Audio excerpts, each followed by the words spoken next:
जगत गुरु तत्वदर्शी संत रामपाल जी महाराज के मंगल प्रवचन। अपने विषय में गीता ज्ञानदाता कहता है कि अर्जुन चौथे अध्याय के 5 और 9 में, दूसरे अध्याय के 12 श्लोक में गीता जी में, गीता अध्याय नंबर 10 के श्लोक नंबर 2 में कहता है, अर्जुन तेरे और मेरे बहुत जन्म हो चुके हैं, तू नहीं जानता, मैं जानता हूं। तो इसे सिद्ध गीता ज्ञानदाता भी नाशवान है, इसकी भी जन्म मृत्यु होती है। गीता ज्ञानदाता कौन है? श्री कृष्ण में ये ब्रह्म बोल रहा है। अब ब्रह्म की पूजा करने से भी वो स्थान प्राप्त नहीं हो सकता जहां जाने के बाद साधक फिर लौटकर संसार में कभी नहीं आते, जो गीता जी अध्याय नंबर 15 के श्लोक नंबर 4 में कहा है। और फिर गीता जी अध्याय नंबर 18 के श्लोक नंबर 62 में कहा कि अर्जुन तू सर्वभाव से उस परमेश्वर की शरण में जा, उसकी कृपा से ही तू परम शांति को और सनातन परम धाम को प्राप्त होगा।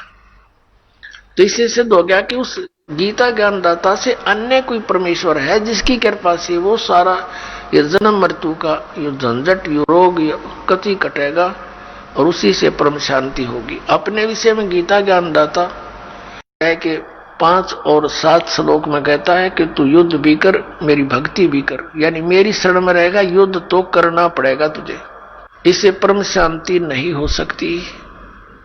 जन्म मरण का रोग नहीं कट सकता क्योंकि वो स्वयं भी जन्म मृत्यु के अंदर है, गीता ज्ञानदाता। अब यहां प्रश्न चल रहा है कि 7वें अध्याय के 29वें श्लोक में उसने क्या कहा है कि अर्जुन मैं जो तुझे ज्ञान बता रहा हूं और उस ज्ञान को जो आश्रय करके तत्वदर्शी संत की खोज कर लेता है और जो केवल जरा और मरण से छूटने का ही प्रयत्न कर रहा है, तो वो उस तत्ब्रह्म को और संपूर्ण अध्यात्म ज्ञान को और सभी कर्मों को समझ चुका है, सभी कर्मों से परिचित है। जो व्यक्ति जरा और मरण से ही छूटने का प्रयत्न करता है, संसार की किसी अन्य वस्तु की डिमांड नहीं करता है, तो वो समझ लेना कि वो उस तत्ब्रह्म से परिचित हो चुका है, उस परमेश्वर से परिचित हो चुका है जिसकी शरण में जाने के बाद साधक फिर लौटकर कभी संसार में नहीं आते और जिसकी कृपा से परम शांति और सनातन परम धाम प्राप्त होता है।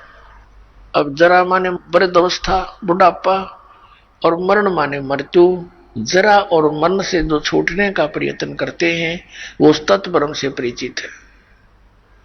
अब अर्जुन ने 8वें अध्याय के प्रथम मंत्र में पूछा, 7वें अध्याय में केवल 30 मंत्र हैं, 29 में आपको सुना दिया और 30 श्लोक में ये कहता है गीता ज्ञानदाता कि अंत समय में जो केवल मुझे ही जानते हैं तो वो मुझे ही जानते हैं, वो मेरे तक ही सीमित रह जाते।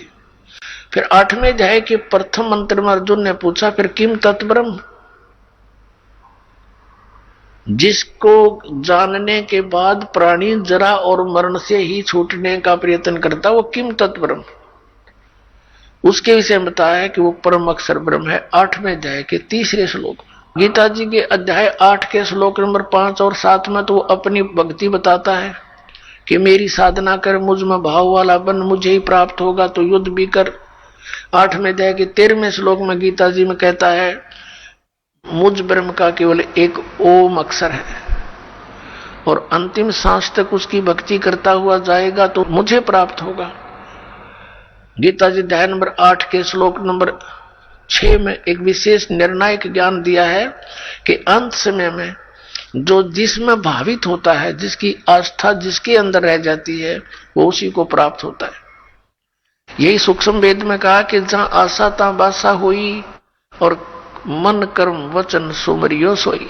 अब गीता जी अध्याय नंबर 17 के श्लोक नंबर 23 में कहा है ओम तत्सत इति निर्देश है ब्रह्मण त्रिविध समर्थ ब्राह्मणा तेन वेदा च विहिता पुरा। ब्राह्मण माने तत्वदर्शी संत, वैसे ब्राह्मण का अर्थ होता ब्राह्मण से जो ब्रह्म पहचाने।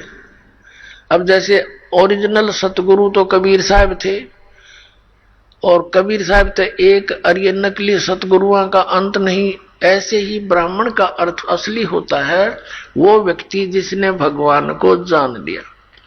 बाकी ठीक है, छोटी मोटी कोई अन्य क्रियाओं से भी ब्राह्मण की पदवी कोई पा रहा है तो वो अलग ब्राह्मण है।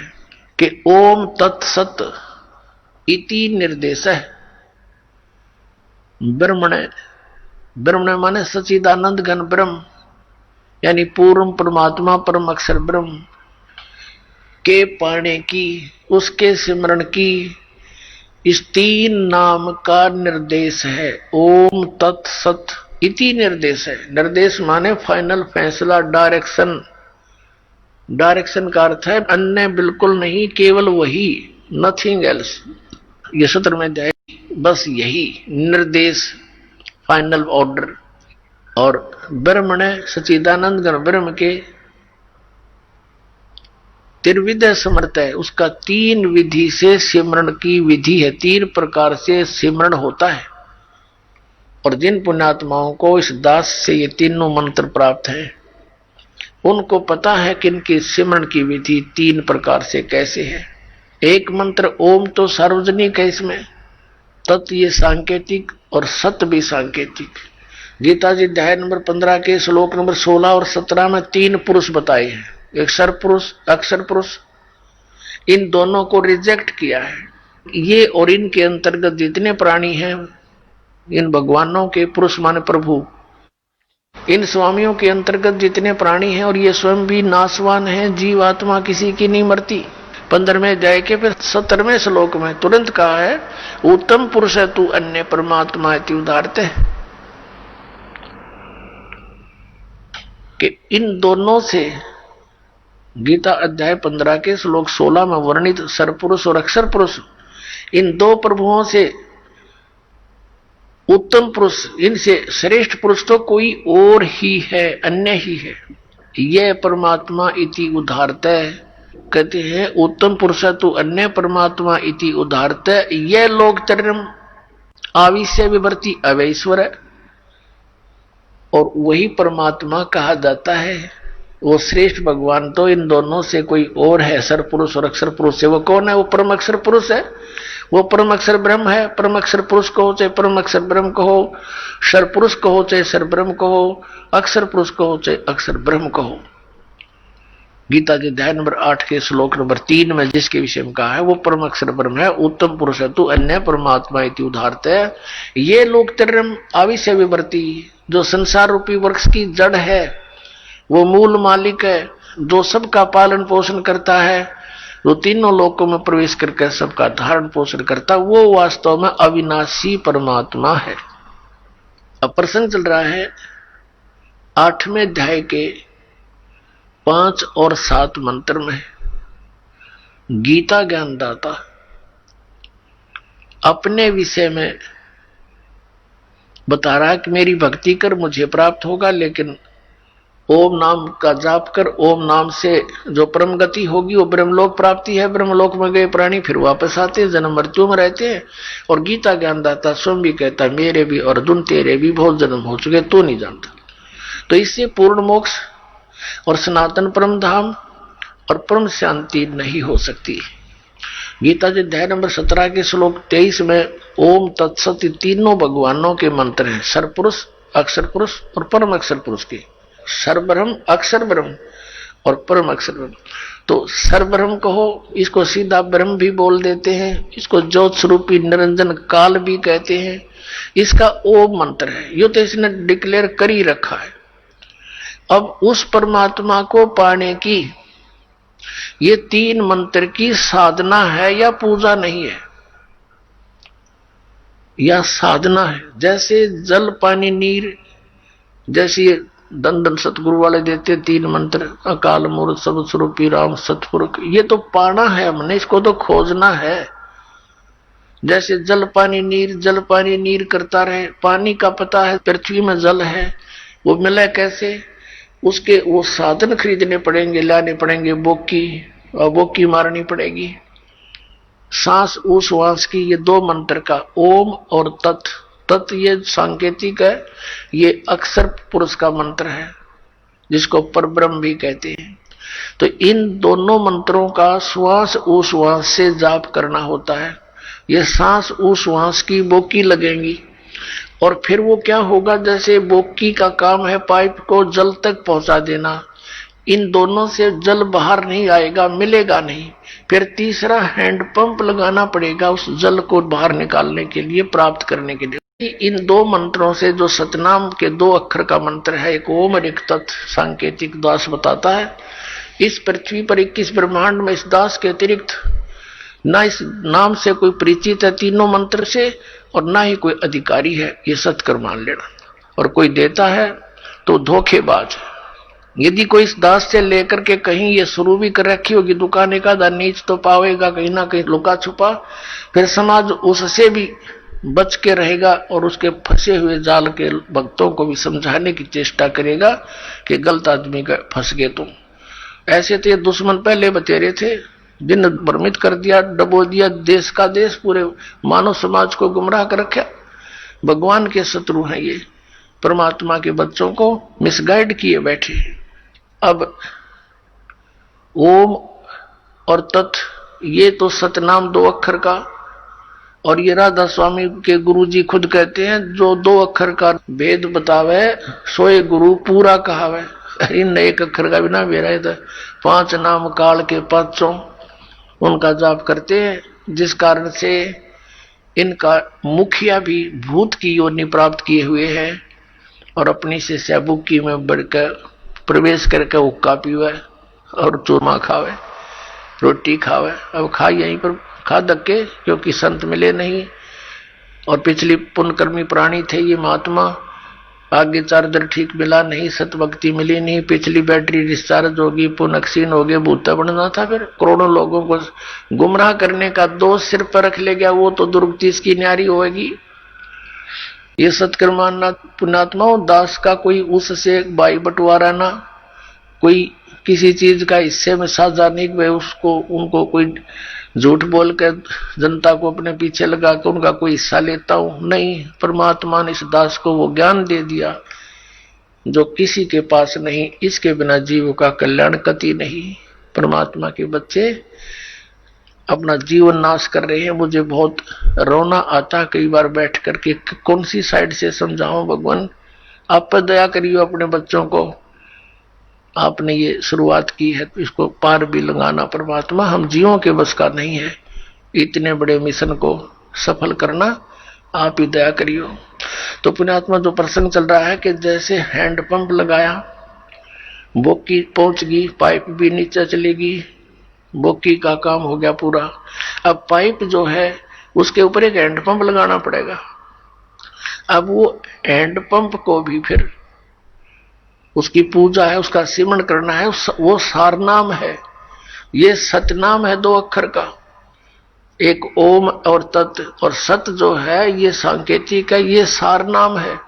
तो ये पूरे प्रोसीजर का सिमरण करने से पूरा सिस्टम जब सिमरण लगेगा तो पूरे सिस्टम से पानी बाहर आएगा। तो हम पूजा नहीं करते, ये पूजा तो हम जल की करते हैं, हैंडपंप लगाए हैं, जल की पूजा कर रहे हैं। उस वस्तु को प्राप्ति के लिए जो भी हम साधन अपना रहे हैं वो तो साधन है। तो ऐसे ये साधना है उस परम अक्षर ब्रह्म के पाने की। ओम तत्सत इति निर्देश ब्रह्मण है तिर्विधय समर्थ है, उस सच्चिदानंद घन ब्रह्म के सिमरण की, उसको प्राप्ति करने की ये 3 मंत्र का निर्देश है। तो अब गीता जी अध्याय नंबर 8 के श्लोक नंबर 7-5 के अंदर तो वो अपने विषय में कहता है मेरी भक्ति कर मुझे प्राप्त होगा, लेकिन जन्म मृत्यु तेरी भी रहेगी मेरी भी रहेगी। गीता जी अध्याय नंबर 8 के ही श्लोक नंबर 8, 9, 10 में गीता ज्ञानदाता कहता है कि उस परम अक्षर ब्रह्म आदि पुरुष परमेश्वर की भक्ति करने वाला उसी को प्राप्त होता है। उसके लिए इसने ऑप्शन छोड़ दिया कि मुझे मालूम नहीं, तत्वदर्शी संतों को पूछो। अब प्रसंग चल रहा है कि 7वें अध्याय के 29वें श्लोक में कहा है कि अर्जुन जब तुझे पूरा अध्यात्म ज्ञान हो जाएगा और तत्व ज्ञान से उस तत्परम से परिचित हो जाएगा और सभी कर्मों से परिचित हो जाएगा, फिर वो प्राणी यहाँ की किसी वस्तु की डिमांड नहीं करता। तो पुण्यात्माओं, ये कर्मों की जानकारी आपको दी जा रही है आज के सत्संग में। अब जैसे शंका आ जाती है कि एक तरफ तो विधान है परमात्मा का कि जैसे भी कर्म प्राणी करेगा उसका फल उसको अवश्य मिलेगा, दूसरी तरफ ये कहा जाता है गुरु बिन माला फेरते, गुरु बिन देते दान, गुरु बिन दोनों निष्फल हैं, चाहे पूछो वेद पुराण। ये गुरु जी के बिना कोई दान पुण्य करते हैं वो व्यर्थ है, भक्ति भी करते हैं वो भी व्यर्थ है। दूसरी तरफ ये भी कहा गया भी जैसा कोई कर्म करेगा चाहे कैसा भी है वो भी उसको फल मिलेगा, बिल्कुल सत्य है। अब जैसे इन संतों ने मनमुखी जाप किए, किसी वेद के एक मंत्र को लेकर उसको सिद्ध करने के लिए सैकड़ों वर्ष बैठे रहे। अब परमात्मा के निमित्त किसी मंत्र को लेकर वेद के मंत्र का जाप रह रहकर करने से उसके अंदर सिद्धियां आ जाती हैं। सिंगल ओम नाम का जाप करने से भी सिद्धियां आ जाती हैं, क्योंकि कोई जड़ी है उसको एक अकेली जड़ी के खाने से कुछ अन्य लाभ है और उस जड़ी को अन्य जड़ियों के साथ मिलाकर प्रयोग करने से वो कुछ और ही एक्स्ट्रा लाभ देता है। तो ऐसे इन मंत्रों को जानना। और फिर इनकी विधि के अंतर होता है। जैसे एक भक्त इसी बात से चला गया यहाँ से छोड़ करके, पहले तो आपने 7 मंत्रों के प्रथम मंत्र में भी वही मंत्र दे रखे हैं, सतनाम दिया, उसी को उल्ट सुलट करके ये दे दिया, ये क्या मंत्र हुए। तो ये अज्ञानी व्यक्ति जब तक ज्ञान समझ में नहीं आता वो नाम भी लेकर भी अपना जीवन व्यर्थ कर जाते हैं। तो पहले तो ये सोचना चाहिए कि जो ज्ञान दास दे रहा है वे वेदों में प्रमाणित है। फिर दूसरा, इस दास को पता है कि अकेला कौन से मंत्र से क्या लाभ होगा, उसको जोड़ देने से उसका क्या बेनिफिट होगा। तो इस प्रकार उसको अन्य तरीके से जाप करने से उसका क्या लाभ होगा, इस मंत्र से इसकी तरह जाप करने से उसका क्या लाभ होगा। तो ये डॉक्टर ही बता सकता है उस यूज ऑफ द मेडिसिन और उसके बेनिफिट। तो आप मरीज होकर के डॉक्टर के उसमें जो ट्रीटमेंट में ऑब्जेक्शन करते हैं तो वो कर्महीन इंसान होते हैं। अपने आत्मा दूसरी कारण ये बन गया कि ये भोली आत्मा पहले दूध के जले हुए हैं, नकली संतों से नकली नाम जाप कर कर ये थक चुके हैं। अब इनको ये भी हो जाता है कि कहीं यहां भी हम ऐसे ही डले ढोते रहे। तो उसके लिए प्रार्थना करता है दास बार बार के उपदेश लेने से पहले आप जी पूर्ण रूप से अपनी शंकाओं का निवारण करवाएं और फिर दीक्षा लो। 10 दिन पीछे ले लो, महीना पीछे ले लो, इतने दिन बीत गए और 10 दिन सही, 1 महीने 2 महीने पीछे ले लो। और जब उपदेश लेने के बाद फिर गुरुजी के वचनों में अविश्वास होना, ये आपका दुर्भाग्य होगा। इस दास के एक भी वचन पर आपको किसी भी प्रकार का अविश्वास नहीं होना चाहिए, ये ब्लाइंड फेथ करना पड़ेगा। और आप जी ने ब्लाइंड फेथ किया क्योंकि उन नकलियों के पास किया, उन्होंने आपकी भावना का, आपकी श्रद्धा का, आपके डिवोशन का दुरुपयोग किया। उनको ज्ञान था नहीं। आप जी पूरे मानव समाज ने ये सोचा गुरु जी जो कहते हो सही होता है। अब वहां दूध के जड़े हुए, अब यहां छाछ को भी फूंक मारने लग गए तुम। तो पहले उसको टेस्ट कर ले, बाद में ऑब्जेक्शन करे। यानी नाम लेने के बाद फिर मन में दोष आता है तो आप नाम रहित हो जाते हो। ये बहुत भयंकर और नाजुक दौर होता है इस भक्ति का। और काल ये चाहता है, उसने इसीलिए तो सारा जुगाड़ जोड़ रखा, नकली नरेश संत बना दिए। इंद्रादास स्वामी, धन धन सतगुरु, जय गुरुदेव, और ये जनोद वाला, और ये जगमाल वाली वाला, ये सतपाल जी महाराज, और ये तेरे बाल योगेश्वर, और यह साराम उड़े निरंकारी, ये देश का देश धका दिया काल ने और खक नहीं इनके पास। और यहाँ दास ने गला पड़ा लिया। 15 साल हो गए रह रहकर इस ज्ञान को सुनाते। आपके इसी ज्ञान को सुनाने के कारण आप तक सत्य को पहुंचाने के लिए इस दास के ऊपर कितने बुरे आरोप लगाए गए, जेल में डाल दिया, क्रोथा कांड करवा दिया इन दुष्ट लोगों ने क्योंकि इनकी रोजी रोटी बंद हुई थी। ठीक है, दास ने तो हथेली पर जान धर रखी है, भगवान का आदेश हो गया कि बेटा उठा दे डूंडा और मैं तेरे साथ रहूंगा। तो फिर अब जो भी होगा, अब तो या तो ये नकली रहेंगे या दास रहेगा।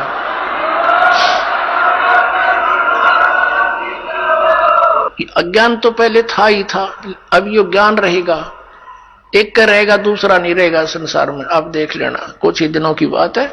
बुद्धिमान समाज है, अभी तक तो बैठे बेचारे भोले भाले आंख मीचे, और जब इनको ज्ञान होगा कौन मरेगा वहां, अपना फांसी कौन लगवाएगा, तुरंत भाग आएंगे वहां से कि रिश्तेदारी टूटे तो टूटो 100 बार। तो कहने का भाव ये है कि जो उद्देश्य लेकर हम आए उसको पूरा करना पड़ेगा।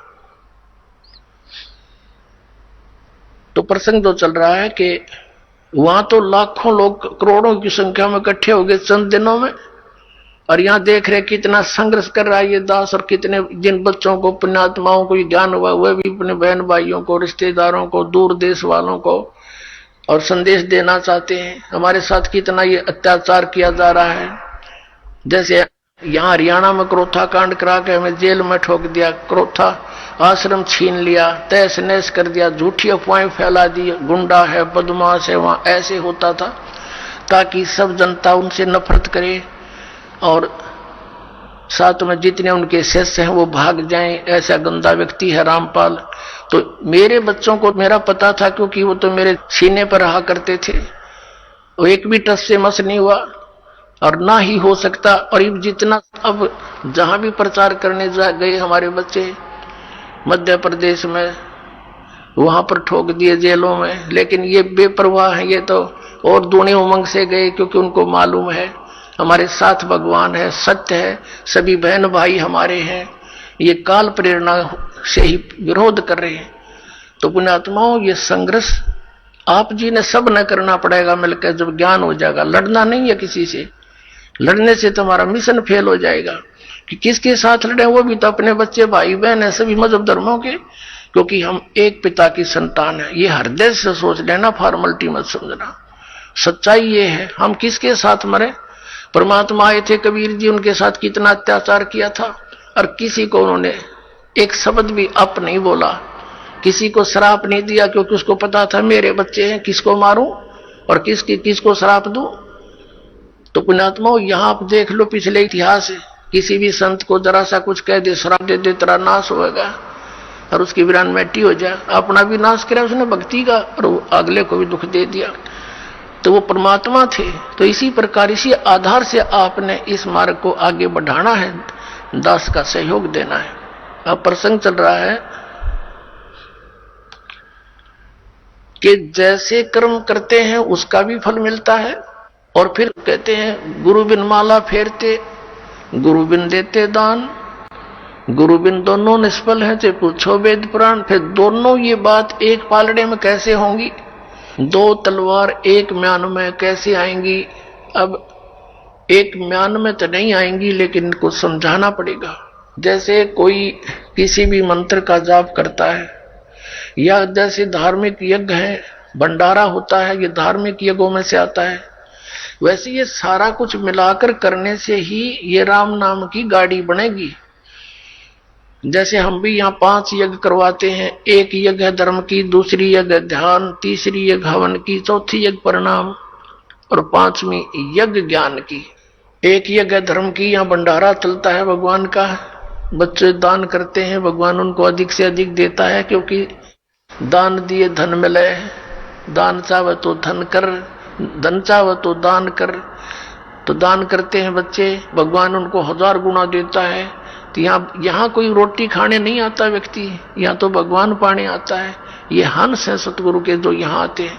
और एक तो दूध वाली गाय ने ये बिनोले खवावे, और एक बिना दूध वाली ने खवावे, तो अंडरस्टूड है उससे के लाभ होगा और के हानि होगी। कोई ना खवावे बिना दूध वाली ने बिनोले।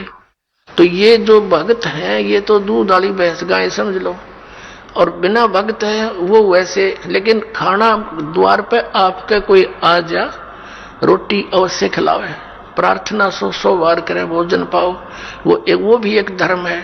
लेकिन वैसे ही गांव में इकट्ठे करके कोई खुशी होगी तो हमने खवा दे, मैं तुमने खवा दूं, ये कोई धर्म हुआ? ये तो एक परंपरा घेर लिया हमने।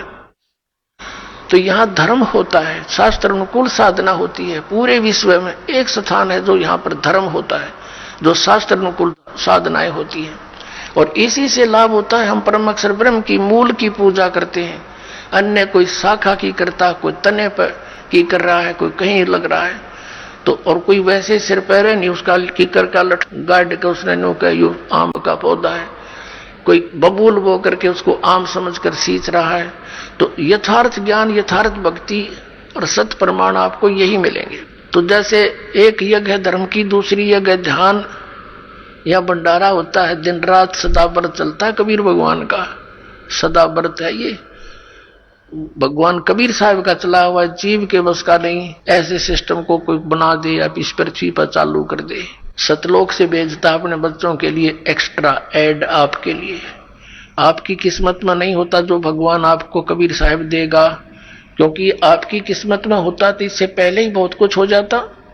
यहाँ आपके किस्मत में एडिशन करेगा भगवान, और आपके पाप कर्मों को नाश करेगा, उन प्रारब्ध के अंदर आने वाले संकटों का नाश करेगा। जैसे फसल के अंदर खरपतवार पैदा हो जाता है, अब एक औषधि बन गई।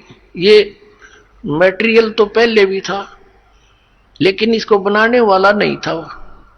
अब वैज्ञानिकों ने वो ऐसी औषधि बना दी कि उस फसल के अंदर उस औषधि को डाल देते हैं तो फसल बच जाती है, खरपतवार का नाश हो जाता है। तो इन सदग्रंथों में वही मंत्र हमारे विद्यमान थे, लेकिन ये सारनाम जो था ये गुप्त था। परमात्मा कहते हैं सोहम शब्द हम जग में लाए, और सार शब्द हमने गुप्त छपाए। उस सार शब्द को अभी तक सार्वजनिक नहीं करना था। धर्मदास मेरी लाख दुहाई, ये सार शब्द की तबार ना जाई। सार शब्द बार जो पढ़ी, बिचली पीढ़ी हंसनी तरही। सार शब्द जब तक छुपाई, जब लगे द्वादश पंथ मिट जाई। तो इस सार शब्द को सार्वजनिक करना था, डिक्लेयर करना था, तो ये समय अब तक छुपाना था।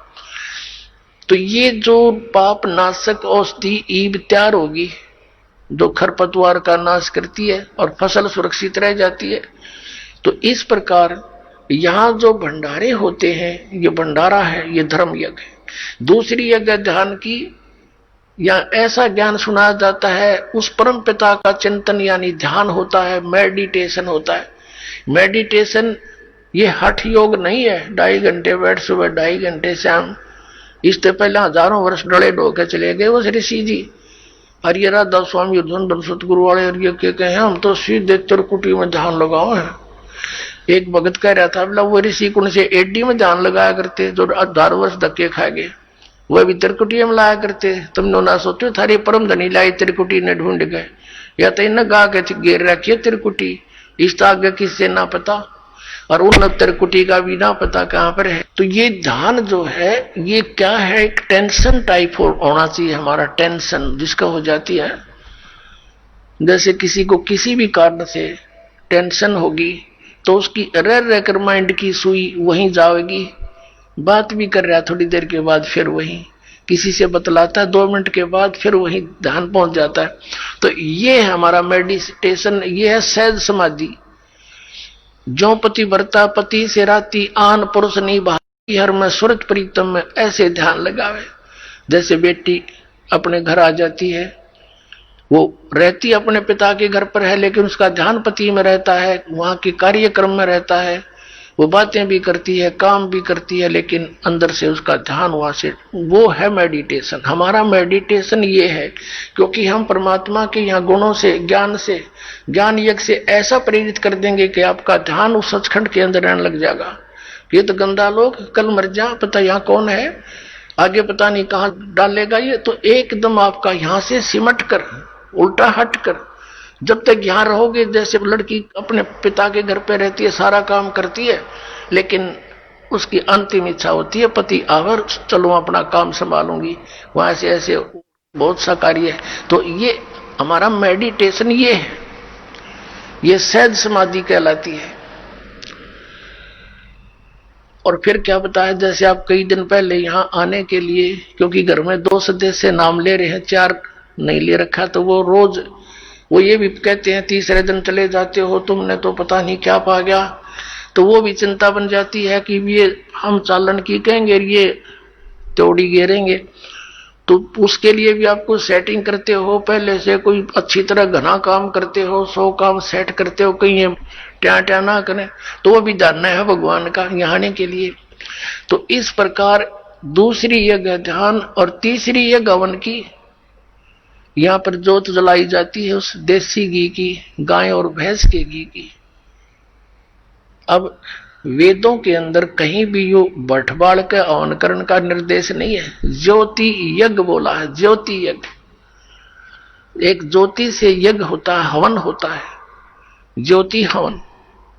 ज्योति यज्ञ हवन कहलाता है। एक जोत लगाई जाती है रुई की, पतली सी जोत में, उसमें घी डालते रहो। 100 ग्राम 200 ग्राम रुई में आप 100 क्विंटल घी को हवन कर दो। और 100 क्विंटल घी को हवन करने के लिए लकड़ी तक कम से कम भी 10 क्विंटल फूकनी पड़ेंगी। तो उस लकड़ियों के जलने से कार्बन डाइऑक्साइड एक्स्ट्रा और आने ही करेगा। और 100 ग्राम 200 ग्राम रुई में 100 क्विंटल घी को हवन कर दो, उसमें डालते रहोगी। तो ये परमात्मा ने चलाई थी। और इन राधा स्वामी धन धन सदगुरु जय गुरुदेव वाले, ये जनोद वाले, ये निरंकारी सतपाल वाले, सारे ये जितने, ये उन्नत जोत लुआनी भी बंद कर दी। पहले हमारे सबके घरों में हवन योग होते थे, जैसा भी उनको ज्ञान था ज्योति लाते थे, ऐसे टेढ़ी दीपक बोलते थे उसको, घी की से जलाते थे थोड़ी सी। अभी न वो भी बंद करवा दी। बताइए फिर लाभ कैसे होगा? नको हम तो अंदर जोत जलावाएंगे। उस शिवजाल का जल की जोत बुक्की में बैठा भूत बना, इन बाकी क्या गौर जल जाएगी थोड़े दिन में। धर्म छुटवा दिया। अब पुनः इस दास के ऊपर इतना वजन आ गया कि उस बिगड़े हुए सारे सिस्टम को फिर सेट करवाना, और किसी को कोई विरोध का सामना करना पड़ रहा है, किसी को किसी का। लेकिन ये ज्ञान होने के बाद फिर तो मीराबाई वाला काम हो जाएगा आपके साथ में। चाहे कोई गुंडी कहो चाहे बुंडी, मेरी तो सुरत नाम में लगी, मुझे कुछ भी कहो, अब मैं इस मार्ग से विचलित नहीं हो सकती। तो ऐसे ही आपके साथ बनेगी, तब आप भक्त बनोगे। अब तीसरी जगह हवन की, यहाँ जितने भी पाठ होते हैं, जैसे अब के 400 पाठ चल रहे हैं, तो 404 क्विंटल घी का हवन होगा, बल्कि 4.5 क्विंटल का, कि मैं अन्य जोत अलग से होती है उनका। और पर 10वें दिन ऐसे ही 4-5 क्विंटल घी का या परमात्मा का हवन होता है। तो ये विधिवत यज्ञ है। चौथा यज्ञ प्रणाम। अब जैसे यहाँ दंडोत प्रणाम कराते हैं, इस मन के अंदर, हमारे अंदर इतना गंद भर दिया इस काल ने, अभिमान ठोक दिया। अभिमान के पास भगवान नहीं आ सकता। परमात्मा का और अभिमान का बिल्कुल न सोच ले, नॉर्थ और साउथ पोल समझ लो इनको, ये आपस में कभी नहीं मिल सकते। तो इसको हमने अहंकार को खत्म करना पड़ेगा। इस माटी का हम कितना अभिमान बना लेते हैं, छोटी सी पोस्ट मिलगी, आंडी पाक जाए, धरती तोल देते हैं, मंत्री प्रधानमंत्री बन जा, पता नहीं क्या बन जाते, और 1 मिनट में अधरंग मार जा, है पांगा मुंह हो जा, हाथ उठे नहीं, न पड़े पड़ा मुंह बावर माखी लकड़े और बड़े, हटा नहीं सकता उनको। तो इस मिट्टी का अभिमान, ये काल का इंजेक्शन है, ये बेमतलब का, इसको भी हमने सेट करना है। इस मिट्टी को मिट्टी जानकर, इस मिट्टी से भगवान पाने के लिए, इसे सोना उगाने के लिए वो क्रियाएं आपने सारी करनी पड़ेंगी जो दास बतावेगा। क्योंकि दास डॉक्टर है, आप रोगी हो जन्म मरण के रोग के, और दास की प्रत्येक आपने परहेज यानी वो भी रखना पड़ेगा, पथ्य भी, और फिर देखना कैसा रंग लगता है। और 5वीं यज्ञ है ये ज्ञान की। अब ये ज्ञान सुनाया जाता जो आज तक सुना ना देखा, ये सत्यनारायण कथा सुनाई जाती है, उस अविनाशी परमात्मा की कथा। पहले हम श्री विष्णु जी को नारायण मानकर कथा सुना करते थे, ये तो नासवान है, ये सत्यनारायण कहां से हो गया? सत्यनारायण माने सत्य साहेब यानी सच्चा भगवान, नारायण माने जल पर निवास करने वाला, आकर ठहरने वाला। जैसे प्रत्येक युग में परमात्मा शिशु रूप धारण करके वन के अंदर यानी बाहर जंगल में एक तालाब के ऊपर कमल के फूल पर विराजमान होता है, जल के ऊपर, जिस कारण से उस परमात्मा कबीर जी को नारायण कहा जाता है। तो ये सत्यनारायण कबीर जी है।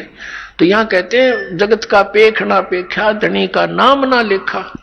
अपने आत्माओं, हम फिर उसी प्रसंग पर आते हैं कि वो भी लाभ उनको होते हैं जो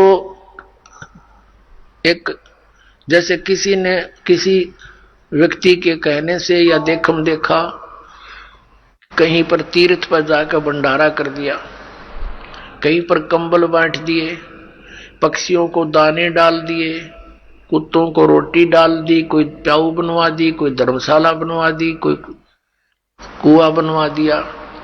अब परमात्मा कहते हैं जैसे धर्मशाला है, कुएं हैं, कुत्तों को रोटी डालना, पक्षियों को रोटी डालना, ये बहुत अच्छी बात है। यह तो उपदेशी को भी चाहिए, अगर ऐसा वो कर सकता है तो कर सकता है। लेकिन मंदिर वगैरह में कहीं दान नहीं देना, मंदिर वगैरह नहीं हमने बनाने, क्योंकि हमने अपने मन मंदिर में पूजा करनी है उस परम पिता परमात्मा की, या अन्य किसी गुरुद्वारे में, मस्जिद में, चर्च के बनाने में हमें कोई सहयोग नहीं देना, क्योंकि हमने उन्हीं क्रियाओं पर अपना पैसा लगाना है जिससे हमें प्रभु मिले। और जो आदेश दास का हो, वो आदेश दास का क्या होगा, जो परमात्मा का विधान होगा उसी तरह करना। और हमारे लिए कोई मंदिर, मस्जिद, गुरुद्वारे ये अनादरणीय नहीं है, लेकिन उनमें केवल वो महान आत्माओं की, महापुरुषों की मूर्तियां रखी हैं। उन मूर्तियों से, या वहां जैसे गुरु ग्रंथ साहिब रखा है, गुरु ग्रंथ साहिब में लिखे वर्णन के आधार से हमने क्रियाएं करने से मोक्ष होगा।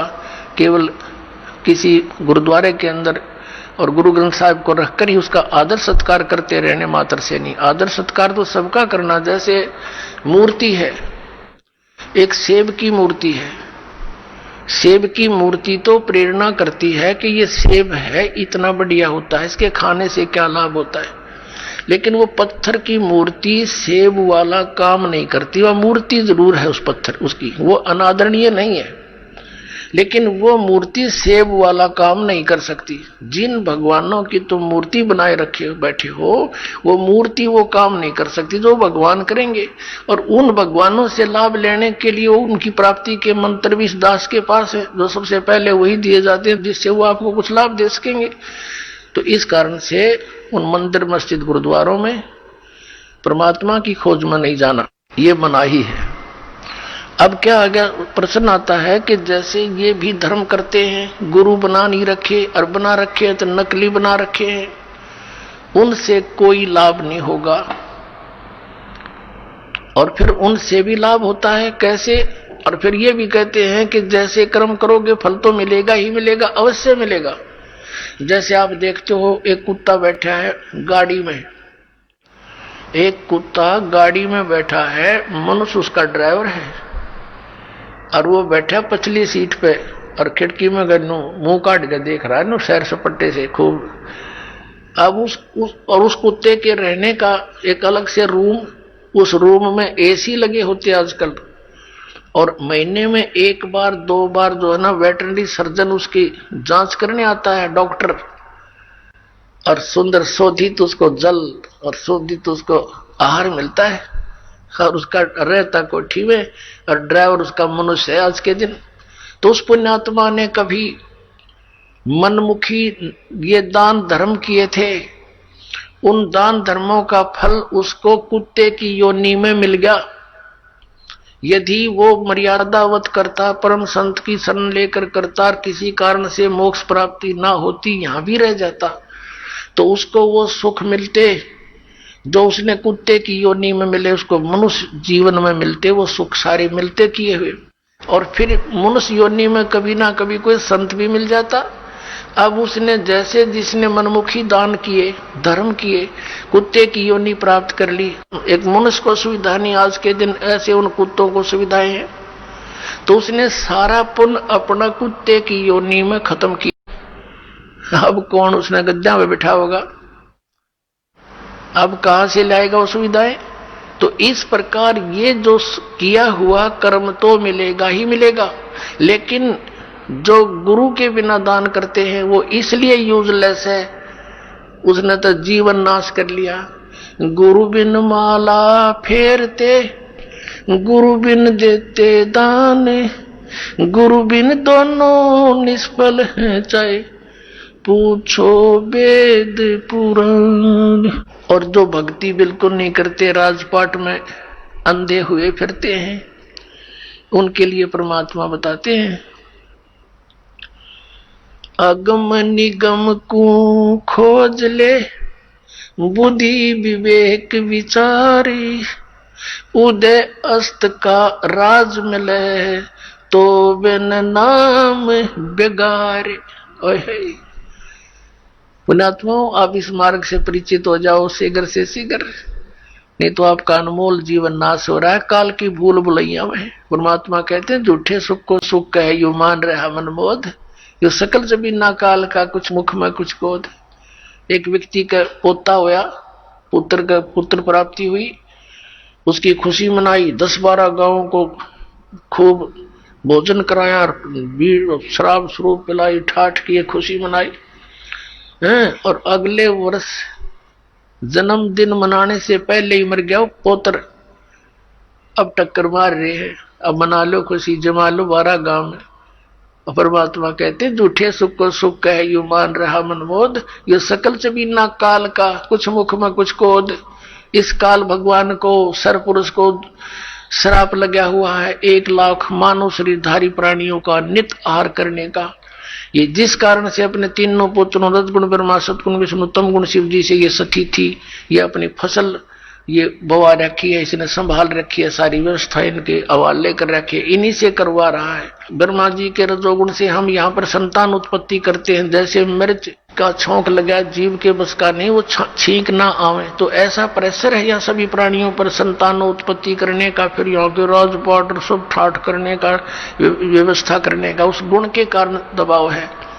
फिर सती थी मोह ममता, ये विष्णु जी के अंदर से निकल रहे सतोगुण के प्रभाव से। फिर ये संहार करने वाला तो ये शंकर भगवान है ही। तमोगुण के कारण हम आपस में लठ बजा दे, एक दूसरे ने मार डालने, कत्लेआम कर देते हैं, राजा लोग एक दूसरे पर लड़ाई कर नाश कर डालते हैं। तो ये सारा बूचड़ खाना इस काल ने बनवा रखा है। यहाँ पे अपने स्वार्थ के लिए 1 लाख नित खाता है, 1.25 लाख जीव उत्पन्न करता है मनुष्य डेली। इसका ये रूटीन है, इसका ऐसा नियम है। तो इससे हम बच सकते हैं कबीर परमेश्वर की शरण में आने के बाद। फिर इसकी फर्द से हम बाहर हो जाते हैं, इसकी रेंज से बाहर हो जाते हैं। फिर ये उन भक्तों के निकट नहीं आ सकता जो कबीर परमेश्वर की शरण में इस दास के माध्यम से आ जाते हैं और मर्यादा में रहते हैं। कहते हैं जब लग हंसा हमारी आना, काल लगे नहीं तेरा बाणा। जब लग हंस मेरी मर्यादा में रहेगा, काल तेरा कोई अटैक मेरे बच्चों पर नहीं हो सकता। मर्यादा तोड़ देते हैं हम, जिस कारण से दुख पाते हैं। कबीर परमेश्वर कहते हैं अनंत कोट बाजी जहां हम रचे सकल ब्रह्मांड, और कह कबीर मैं क्या करूं यो काल करे जीव खंडे। परमात्मा कबीर जी कहते हैं कि मैंने अनंत करोड़ ब्रह्मांडों की रचना कर रखी है, ऐसे समर्थ हैं हम, और मैं क्या करूं, ये काल मेरे बच्चों को मुझसे खंड कर लेता है, इनका नाम तुड़वा देता है, फिर इन पर अटैक कर देता है, जिस कारण से ये मार खा जाते हैं। परमात्मा कहते हैं जैसे माता गर्भ को राखे यतन बना, और ठेस लगे तो छन हुए तेरी ऐसे भक्ति जा। इस नाम को लेने के बाद ये समझ लेना आपकी आत्मा में भक्ति स्टार्ट होगी, अब बीज पड़ गया। जैसे माता गर्भ को, जैसे किसी बहन को गर्भ रहा हो तो फिर वो रात्रि में या दिन में कितनी सचेत रहती है। रात को करवट लेते समय भी ये सोचती है भगवान कहीं मेरे बच्चे कर दाब ना पड़ जा, दबाव ना आ जा। तो सुबह भी चलती फिरती है, काम करती है, कहीं ऊंचे नीचे पर पैर ना रखा जा, मेरा बच्चा खराब हो जा। तो कहते हैं जैसे माता गर्भ को रखे यतन बना, और ठेस लगे, झटका लग जावे तो क्षीण हो जावे, ऐसे भक्ति जा। तो मर्यादा के अंदर रहना आपका अति अनिवार्य है।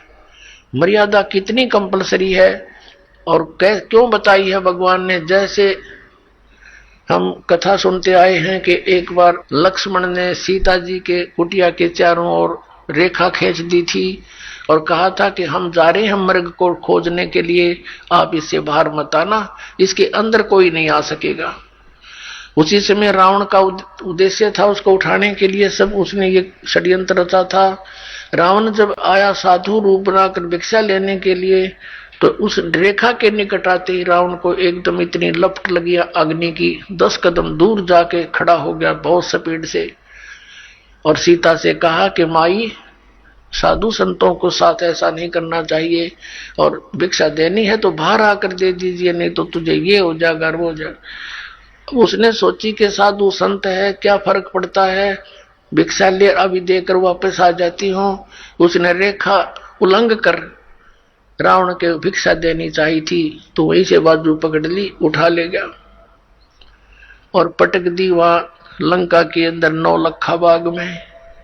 अब उसको तो जरा सी लगी, क्या फर्क पड़े है, वो बोली पूछते तो नो कह इस तो बाहर मत जाइए, ना तेरी ब्रान माटी हो जाएगी, गिल्ला मारी करावेगी, और वो कर दिया, वही काम करके धर दिया। करोड़ों आदमी मारे गए उस सीता को छुटवाने के लिए, जरा सी बात, और उसके अंदर पड़ी रहती तो उसको क्या बिजली गिरती, धक्के खा के चला जाता रावण। तो पुण्यात्मा, रावण समझो काल है, और मर्यादा ये लक्ष्मण रेखा समझ लो, जो नियम बताए गए आपको, फिर ये निकट नहीं आ सकता। काल डरे करतार से, जय जय जय जगदीश, ये जोरा जोड़ी झाड़ता, पग रज डारे शीश। परमात्मा कहते हैं कि काल जो पीसे पीसना, जोरा है पनिहार, ये 2 असल मजदूर हैं मेरे सतगुरु के दरबार। कि जब तक आप परमात्मा की मर्यादा में रहोगे, या मौत निकट नहीं आ सकती आपके, ना आपके बच्चों के, जो मर्यादा में भक्ति कर रहे हैं। और कहते हैं यू काल डरे करतार से, करतार कौन, कबीर सिरजनहार है, अनंत कोट ब्रह्मांड का एक रति नहीं भार, और सतगुरु पुरुष कबीर हैं ये कुल के सिरजनहार। यू काल डरे करतार ते, और जय जय जय जगदीश, और ये जोरा ये मौत, कहते हैं जोड़ी झाड़ता, परमात्मा के जूते झाड़ता है, झाड़ती है मृत्यु, और उस धूल को अपने माथे से लगाती है और कहती है आपकी आज्ञा बिना मैं किसी को कुछ नहीं कर सकती। और परमात्मा कहते हैं काल जो पीसे पीसना, ये इसका नौकर समझो परमात्मा का, यहाँ का 21 ब्रह्मांड का स्वामी ब्रह्म। और जोरा है पनिहार, या मौत इसका पानी भरती है परमात्मा कबीर जी का। तो ऐसे समर्थ शक्ति की आपको शरण प्राप्त हुई है, लेकिन अपनी नालायकी और गलती से हम भगवान को त्याग कर काल के पाले में पहुंच जाते हैं, काल के अखाड़े में। तो वहां तो बकला उतरेगा, फिर वहां क्या मिलना था। अब प्रसंग तो चल रहा है कि जब तक हम परमात्मा की शरण में रहेंगे, इस काल का अटैक आप पर नहीं हो सकता। अब प्रसंग था कि अगम निगम को खोज ले बुद्धि विवेक विचार, उदय अस्त का राज मिले तो वे नाम बिगाड़। अब बिगाड़ क्या होगी पुण्यात्माओं, जैसे हम पहले छोटे से थे, हमारे गांव से और दूसरे गांव तक शहर जाने के लिए एक 3 व्हीलर चला करते, ये पेट्रोल के चले थे बड़े वाले। तो वो एक दिन 3 व्हीलर आया नहीं, उनमें से 2-3 चलते थे। तो आपस में बातें कर रहे थे, कल क्या होगा, तू आया क्यों नहीं। उसने कहा कल मैं बेगार में फंस गया था। बेगार क्या होती थी, पहले ये पुलिस वाले, इनके थानों में कोई व्हीकल तो होते नहीं कहते, इनके पास ये जीप जाप, ये किसी भी व्हीकल वाले को पकड़ ले जाते थे और सारा दिन इधर उधर कहीं रेड लगाते थे। वो सारा खर्चा उस व्हीकल वाले को वहन करना पड़ता था, उस तेल का भी, और मिलना कुछ था ही नहीं, फ्री ऑफ कॉस्ट ले जाते। तो क्या होता है कि वो बता रहा था कि आज 200 रुपए का तो पेट्रोल लग गया, एक आने की कमाई हुई नहीं, और सारा दिन पंजा टिक्या नहीं, वहां चलो वहां चलो। सुबह पकड़ा था, रात के 12 बजे छोड़ा हूं। तो वो उसको ऐसी दौड़ धूप वहां चलो, यानी उस पहले वाले दिन से भी ज्यादा तो सफर कर दी, खर्चा दोहरे तो हो गया, इनकम हुई नहीं, तो उसको बेकार बोलते हैं कि मेहनत दिखा गणी और पल्ला कुछ आवनी, इनकम ना हो, तो ऐसे इसको बेकार कहा करते हैं। तो परमात्मा ने कहा कि अगम निगम को खोज ले, भविष्य के अंदर तो थोड़ा सा ध्यान कर, और बुद्धि विवेक विचार, उदय अस्त का राज मिले तो बिन नाम बेगार। जहां से सूर्य उदय होता है और जहां अस्त होता है, यानी पूरी पृथ्वी का तुझे राज मिल जावे, यदि यह भक्ति ठीक सत भक्ति नहीं है तो तू बेगार कर रहा है। यानी क्या होता है, राजा को एक पल का चैन नहीं होता, गुटी ला के टाइम पास कराई सारा दिन में भी पिए पड़ा रहना पड़ता है, क्योंकि 36 पंगे जान, वहां ऐसे हो गया, उसने ऐसे कर दिया, वो फलाना हो रहा है, कहीं क्रांति ना आ जाए, एमएलए ना टूट जाए, मंत्री ना भाग जाए, रात ने भी नींद नहीं आती इनको। तो कहते हैं इस राजा को इतनी मेहनत दिन रात होती है, और पिछले पुनों से ये राजा बनता है, आगे भक्ति कर नहीं रहा, वो पिछले पुनों का नाश कर रहा है, और सारा दिन इधर तो उधर कोई छोटा मोटा को विरोध करे उसको गोली से मरवा दे, तो नरे पाप इकट्ठे कर। कहते ये उदय अस्त का राज मिले तो बिन नाम बेगार, तो वो बेगार है पुण्यात्माओं। तो परमात्मा हमें याद दिलाते हैं, राम नाम रटते रहो, राम नाम रटते रहो, जब तक घट में प्राण, कबू तो दीन दयाल के भनक पड़ेगी कान। बोलो सतगुरुदेव। आइए अब हम उन श्रद्धालुओं के अनुभव जानते हैं जो जगत गुरु तत्वदर्शी संत रामपाल जी महाराज जी से दीक्षा प्राप्त कर चुके हैं तथा उनके द्वारा बताए गए भक्ति मार्ग पर चल रहे हैं। नमस्कार सर। नमस्कार सर। सर क्या नाम है आपका? सर मेरा नाम राम प्रकाश पचौरी है और मैं जाति से ब्राह्मण हूँ। सर संत रामपाल जी महाराज से नाम दीक्षा आपने कब ली? सर मैंने संत रामपाल जी महाराज से नाम दीक्षा सन 2017 13 अगस्त को ली थी सर। सर कहाँ से हैं आप? मैं आगरा की जो 6 तहसील है उनमें एक खैरागढ़ तहसील है, उसमें एक गांव पड़ता है औरंगपुर जी, जो ब्राह्मणों का है, और मैं उस गांव से बिलोंग करता हूं सर। सर संत रामपाल जी महाराज से नाम दीक्षा लेने से पहले आप क्या भक्ति साधनाएं करते थे? जी ब्राह्मण कुल में जन्म लेना है तो उसमें तो पूजा अर्चना जो परंपरागत तो आते ही आ रहे हैं, पूर्वज करते आ रहे हैं, उनको हम यथाविधि करते थे। सर फिर आप संत रामपाल जी महाराज की शरण में कैसे आए? सर न तो मुझे किसी ने प्रेरणा दी, न मुझे किसी ने उकसाया। मैं 2 अप्रैल 1997 में मैंने अपनी एक दुकान खोली थी परचूने की, उसमें मेरी टीवी लगी हुई है, उसके माध्यम से मैं एकदम चैनल चला रहा था। अचानक ही साधना चैनल लग गया और उसमें संत रामपाल जी क्षर अक्षर परम अक्षर इस विषय में गीता पर कुछ बोल रहे थे। तो वो क्षर अक्षर तो हमने नहीं सुने कभी, देख के हमको दंग रह गए, मतलब ये क्या चीज है, और हमें उन्हें देख के बड़ा अच्छा लगा। उस दिन से हमारी ललक ऐसी हुई कि हम जो है 7:30 बजे कहीं न कहीं से टीवी के सामने आते थे और 2.5 साल हमने संत रामपाल जी के प्रोग्राम को उसमें देखते थे। उनसे हमें प्रेरणा हुई और इतना ज्ञान हो गया उनको देखते, फिर हमें सब कुछ अच्छा नहीं लगा। हम जो है केवल संत रामपाल जी के ही गुणगान करते थे, लेकिन हम किसी को बताते नहीं थे, वो हमारे मन की बात थी। और हम जो है अब उसमें थे कि हमको नाम दीक्षा कैसे मिले। वैसे हम उसमें सत्संग में भक्तों के वो प्रवचन सुनते थे, बताते थे ये लाभ हुए। तो नीचे जो पट्टी आती है उस पर से हमने एक नंबर नोट किया, नंबर डोल के अपने मोबाइल से वहां हमने एक गीता ज्ञान गंगा नाम पुस्तक है उसकी मंगाई, और हमारे पास वो किताब पुस्तक जो है कुछ दिन बाद हमारे पास आ गई। उसके पढ़ने से तो हमारा संसार ही बदल गया।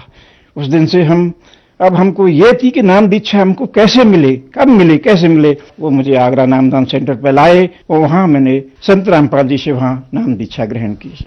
सर ज्ञान गंगा पुस्तक में ऐसा क्या लिखा था कि आप संत रामपाल जी महाराज से नाम दीक्षा लेने के लिए मजबूर हो गए? ज्ञान गंगा पुस्तक में जो संत रामपाल जी बताते थे वो जो है ज्ञान ऐसा है, वेदों से प्रमाणित था और वो सतवक्ति बता देती। वो सतवक्ति जो है क्या थी वो हमने उससे सीखा और उसके आधार पर हम थोड़ा सा आगे बढ़े और जो है आज तक सतभक्ति कर रहे हैं।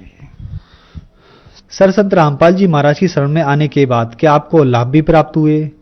हाँ सर, कुछ नाम लेने के बाद तुरंत शरीर इतना हल्का हो गया अपना। पहले तो दिमाग में काफी टेंशन रहते थे घर परिवार के, उस दिन से घर परिवार का कोई भी टेंशन अपने मन में नहीं आया और जो है हम सत साधना करते रहे। करते करते करते करते मेरे बच्चे की एक शादी भी हो गई। एक बच्चे के मतलब जन्म हुआ था मेरे नाती के, उसको डिलीवरी होनी थी, उसको हॉस्पिटल में ले गए। डॉक्टर ने जो है मना कर दिया कि जब तक इसको ब्लड कम है और ये डिलीवरी नहीं हो सकती। उस समय मेरे पास ब्लड की कोई व्यवस्था नहीं थी, न मेरे पास इतने पैसे थे और मैं अपनी बच्चे की बहू को घर ले आया। शाम को रात में अपना भजन पूजन करते करते संत रामपाल जी से अरदास लगाई और हम जो है तुरंत दूसरे अस्पताल में ले गए और वहां भी जो ट्रीटमेंट चलता रहा। सारे दिन परेशानियां होती रही लेकिन नहीं हुआ। रात को हम अपने घर आ गए, बच्चे की बहू को वहीं छोड़ के, अपने परिवार को छोड़ के। तो सुबह ही फोन आया हमारे पास कि जो है डॉक्टर ने ऑपरेशन बोल दिया है और आप तुरंत आ जाओ। तो हम पैसे की व्यवस्था नहीं कर पाए थे, लेकिन हम जो परमात्मा की शरण में गए और हमने उनसे मैंने प्रार्थना की और जो है मुझे जो है मैं बाजार गया, बाजार से किसी सेठ से 20,000 रुपए की डिमांड की और मुझे उस सेठ ने 40,000 रुपए दे दिए और लेके मैं उनको वहां पहुंचा और मुझे सूचना मिली कि बच्चा सकुशल है और ऑपरेशन हो गया। ये सबसे बड़ा मेरे उसमें एक ऐसा लाभ है जिसको मैं कभी भूल नहीं सकता। दूसरा लाभ मुझे ये हुआ कि जब मुझको इनाम दीक्षा मिली, उसके 2 महीने बाद मेरे छोटे बेटे को, जिसने बीकॉम पास की थी, उसको एक कंपनी में जॉब मिली जो गाजियाबाद में है और उसको 3 साल हो गई और मेरे कहने अनुसार वो अच्छा चल रहा है। और अभी तत्काल में उस बच्चे को एक कंपनी, दूसरी कंपनी में जॉब मिला जिसमें 7,000 रुपए का इंक्रीमेंट हुआ है और मैं बहुत खुश हूं। और उसके बाद मेरे दूसरे बच्चे को भी एक कॉन्ट्रैक्टर के अंडर में एक नौकरी मिल गई है और इस समय मेरा परिवार हंसता फूलता खुश है। इन्हीं 2 विगत महीनों में मेरी आर्थिक स्थिति ज्यादा ठीक नहीं थी। मुझ पर बच्चे की शादी का कुछ कर्जा था, वही मेरा परमात्मा की, संत रामपाल जी की दया से छूट गया और मुझे एक गाड़ी की आवश्यकता थी। परमात्मा ने मुझे कुछ ही दिनों में वो गाड़ी दिलाई जिससे बच्चा मेरा जॉब कर रहा है और उस बच्चे ने भी एक गाड़ी ले ली है जो अभी नया कॉन्ट्रैक्टर के अंडर में आया है और उसकी सैलरी में भी इंक्रीज हो गई है। और सबसे बड़ी मेरे बच्चों के लिए एक भैंस की व्यवस्था थी, वो मुझे परमात्मा ने अभी एक 15 दिन पहले 40,000 रुपए कहीं से ऐसे एडजस्ट हो गए जैसे मुझे पता ही नहीं चला और मेरे घर में भैंस भी आ गई। सर, संत रामपाल जी महाराज से नाम दीक्षा लेने के बाद आपको बहुत सारे लाभ प्राप्त हुए, तो जो दर्शक आज आपको देख रहे हैं आप उन्हें क्या कहना चाहेंगे? सर, मैं संदेश तो क्या दे सकता हूं, मैं उनसे करबद्ध निवेदन कर सकता हूं, आप जितनी जल्दी हो सके संत रामपाल जी की शरण में आओ और अपना कल्याण कराओ, क्योंकि ये जो समय चल रहा है अगर निकल गया तो फिर आपको लाइन ही लगानी पड़ेगी संत रामपाल जी से दीक्षा लेने की। ये समय बड़ा पीक समय चल रहा है। सबसे मेरा हाथ जोड़ के यही प्रार्थना है। धन्यवाद सर। सत्संग।